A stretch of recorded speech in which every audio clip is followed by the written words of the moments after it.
ગત સાંજે આમ આદમી પાર્ટીની મોરબીમાં જે સભા હતી એ સભામાં એટલા બધા લોકો એકઠા થયા હતા અને સ્વાભાવિક છે કે વિસાવદરમાં જ્યારથી આમ આદમી પાર્ટી જીતી છે ત્યારથી ભાજપમાં ભય ફેલાઈ ગયો છે, એટલે ભાજપવાળા આ સભાઓથી એટલા ડરી ગયા છે.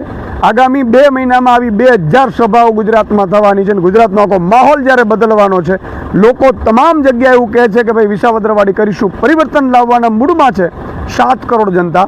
એટલે ભાજપ એટલી બોખલાઈ ગઈ છે, મુખ્યમંત્રી એટલા બોખલાઈ ગયા છે કે ગઈકાલે મારી સભા ચાલુ હતી અને મારી સભામાં મુખ્યમંત્રી અથવા તો ભાજપના મળતિયાઓએ વ્યક્તિઓને મોકલીને એક સભા ડિસ્ટર્બ કરવાની જે કોશિશ કરી છે એ ભાજપની મુખ્યમંત્રીની નિમ્ન અને હલકી કક્ષાની રાજનીતિનો નમૂનો છે.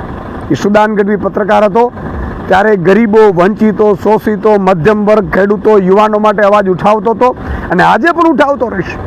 તમે 1, 2, 5 માણસોને મોકલી અને મને મારી સભાઓમાં ડિસ્ટર્બ કરવાની કોશિશ કરશો, તમને એમ થાય કે ઈશુદાન ગઢવી ડરી જશે. ત્યારે પણ નહોતો ડરતો, આજે પણ ન ડરીશ અને આવતીકાલે પણ ડરવાનો નથી. અને જે રીતે તમે કોઈ 1, 2 માણસોને કહી અને જે ડિસ્ટર્બ કરવાની કોશિશ કરો છો તમે, એટલે એનાથી અમે ડરી જશું ને અમે અવાજ ઉઠાવવાનો બંધ કરી દઈશું. આ તમારી ભૂલ છે. અમે મજબૂતાઈથી ગરીબો, વંચિતો, શોષિતો, બેરોજગાર યુવાનો અને ખેડૂતોનો અવાજ ઉઠાવીશું અને એની માટે લડીશું અને એની માટે ગોળી ખાવા પણ તૈયાર છીએ.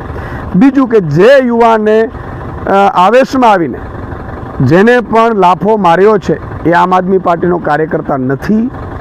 બીજું કે એ હિંસક ઘટનાને ક્યારેય આમ આદમી પાર્ટી સપોર્ટ નથી કરતી. આ બધી ભાજપની ચાલ છે અને ભાજપ એ ડરી ગઈ છે આમ આદમી પાર્ટીથી, એટલે માહોલ બગાડવાની કોશિશ કરે છે. ગુજરાતની જનતાને મારી વિનંતી છે કે ભાજપની એક પણ ચાલમાં આવતા નહીં. તમારો અને મારો અવાજ અહીંયાથી ગુંજે નહીં, ઉઠે નહીં, પરિવર્તન આવે નહીં, કઈ રીતે ભટકાવે એ માટેનો આ ભાજપનો ચાલ છે. તમે વિચાર કરો, એ યુવાનને અહીંયા પેપર ફૂટે છે, એમણે એ સવાલ ન કર્યો, આપઘાતો કરે છે, સામૂહિક આપઘાતો કરે છે એનો સવાલ ન કર્યો, ચારે બાજુ રસ્તાઓ તૂટેલા છે એનો સવાલ ન કર્યો, એમણે દિલ્હીનો સવાલ કર્યો. એનો મતલબ સાફ છે કે ભાજપના મુખ્યમંત્રી દ્વારા મોકલેલો માણસ હોઈ શકે છે. એણે આમ આદમી પાર્ટીથી ડરી ગયા છે. પણ આજે પણ કહું છું કે અમે ડરવાના નથી, પ્રજા માટે અવાજ ઉઠાવવાના છીએ અને પ્રજા માટે ગોળી ખાવાના છીએ. જય હિન્દ, જય ભારત, જય જય ગરવી ગુજરાત.